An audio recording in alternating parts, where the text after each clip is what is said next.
All right, man. I know it's fall in Michigan, but Michigan defeats Maryland 38-7, and it's a rather sloppy performance for the offense, but defense was dominant again, and Don Brown defenses tend to dominate certain offenses, especially inferior offensive or inferior schools as well. And that's what he's known for. If you can't deal with picking up blitzes and you can't deal with, disguises and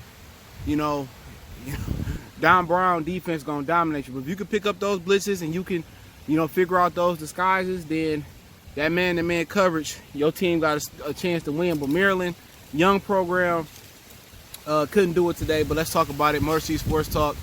Appreciate everybody for checking in. Getting Miles out for a walk before it started throwing down with this rain. So you gotta let the dogs walk, run around and stuff. So, I hate people that keep their dogs in their backyard for their entire life. I think that's so pathetic. But let's talk about the game. Shea Patterson threw for like 150. He was like 11 or 12 yards away from cracking the top 10 passing yards list in Michigan or something like that, they were saying. I started watching the game at the gym, and then I had a recorder, came home, watched a little bit of it, more of it. But obviously got it popping with Josh Jackson. I think the true freshman got a 97-yard kickoff return. And that momentum was much needed.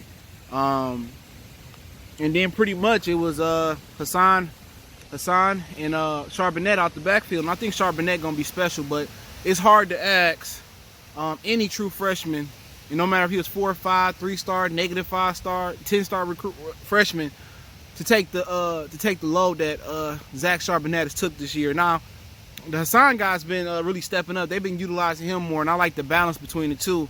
I believe, I can't remember which running back was. I think it was it Haskins or Charbonnet that scored out the Wildcat, and then, Charbonnet, he scored 2 touchdowns. Haskins scores 1 touchdown.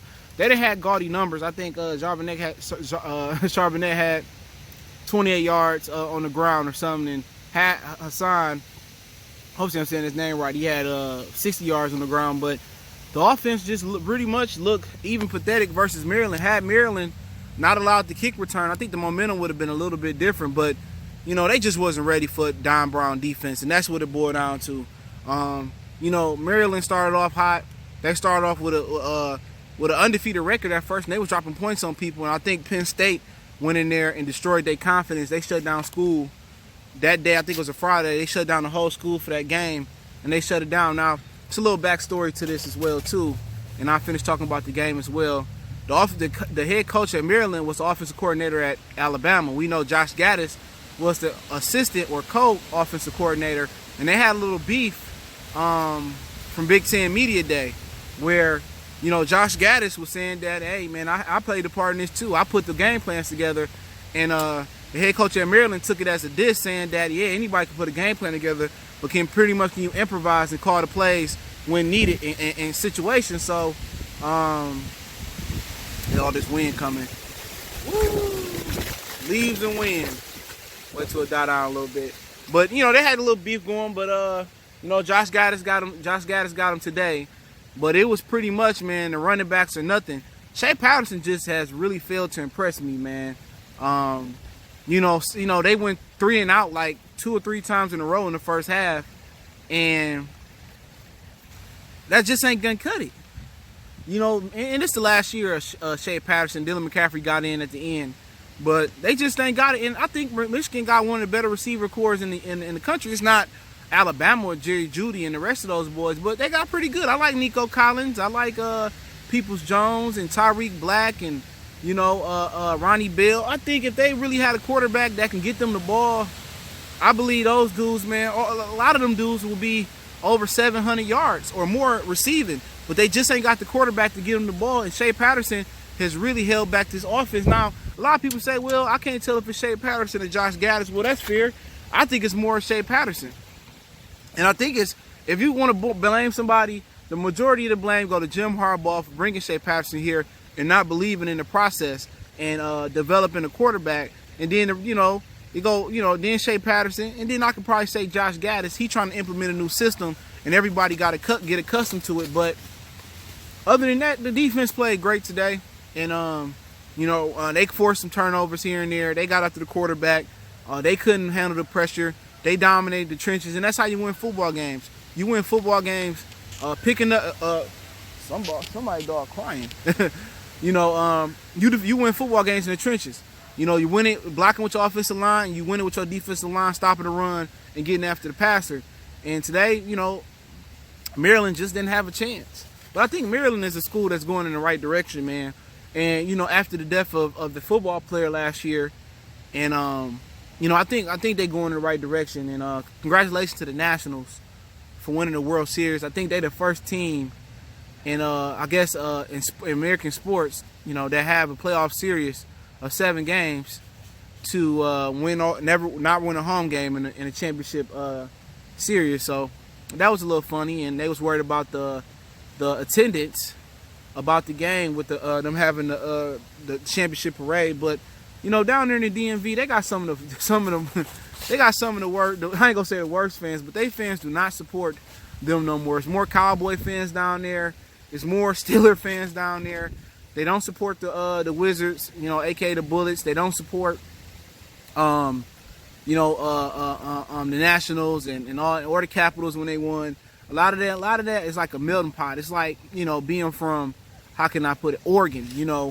Where not Oregon, like Wyoming, and you might, everybody in Wyoming might be fans of this team, that team, but a lot of Maryland sports fans I meet, they favorite teams have nothing to do with the area teams, and that's crazy, man. But I wish they did support them. But that's the great thing about being from the state of Michigan and the Detroit areas, because we got people that converted to other people's fans, but predominantly the majority of the thumb and not the Upper Peninsula is Detroit Lions, Tigers, Piston fans, and that's why I love it, man. I love sticking by my team, and because going through the struggles, with Michigan and the Lions and the Pistons, going through those struggles, man, it make the time when they finally win, it make it that much great. But here go my dog.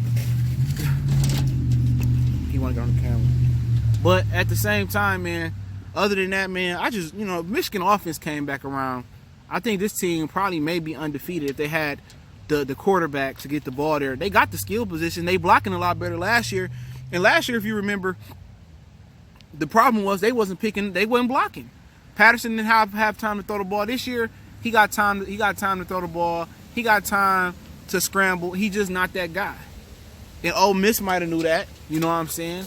And Harbaugh thought he had a quarterback, but at some point, Harbaugh has to develop a quarterback from coming in as a true freshman to a sophomore, junior, senior year. He has to develop. He can't just be recycling quarterbacks with, Jake Rudolph is the best quarterback he had here so far.